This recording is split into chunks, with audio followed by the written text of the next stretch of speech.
GoFundMe, no winners in war. Again. Jose, Chille, DeCastro, SeanPaul, Long Island Audit, Reyes, and our own ongoing expenses fund were among the group of losers competing for the GoFundMe crown on Thursday, with the winner ultimately going to Goose Eggs. Despite new videos by LIA and DeCastro, we had the day off due to a lack of news. There was no action in the market, leaving everyone a loser for the day. For some funds, it was business as usual, but our usual big red flag waving comes with DeCastro's funds, as he claims he needs them the most. Yesterday, you heard a comparison between DeCastro and Long Island Audit, where we proclaimed, without endorsing anything about his channel, Long Island Audit the victor and better auditing channel based on sheer metrics and money coming in. It's true, Long Island Audit probably has more money in his couch cushions or his navel than DeCastro has in his whole world.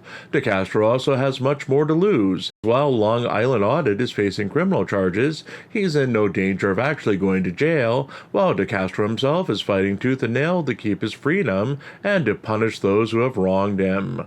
Remember that Long Island Audit has his petty vendettas and his money-making vendettas. If you believe him, instead of life, liberty, and the overall belief in the Constitution, the vast majority of his targets are for go-away money, quick dismissals, and pocketing of some quick ducats from otherwise easy targets. There's no real risk for the reward, but it's built the empire for Long Island Audit and will continue to fund him, as there's always going to be a corrupt cop in the New York area for him to exploit, sue, and live off like the world's biggest tick.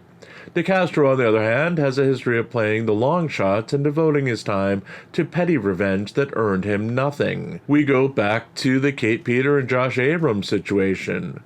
The YouTuber was out for blood, not for victory, not for financial gain. He wanted to wipe Kate Peter off of the internet and expended nearly a year of his time to a lawsuit that literally went nowhere. He realized this early and tried to pivot to a lawsuit against YouTube itself, and all it really gained him was all the free publicity he used to get from criticism videos went by the wayside because he struck everyone who used his content to criticize him into oblivion. Yes, Mr. Freedom of the Press struck everyone to stifle their speech because he didn't like criticism.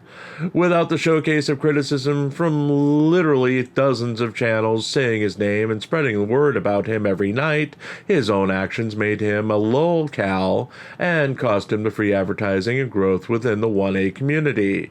As of right now, we're one of the main channels that goes out of their way to cover DeCastro on a regular basis. Our context for covering him is news, and we don't use his content, so attempts to silence us will have to come through other means if it happens.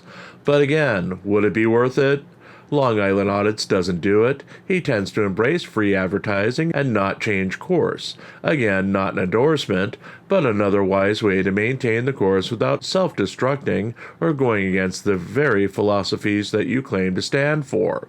Since we're not monetized, if you'd like to join our daily hate watcher making us stand for hours to defend our principles, we do have a GoFundMe of our own. All proceeds go to keeping the lights on, eating, and writing new stories to feature here and on ReallyCoolSite.org.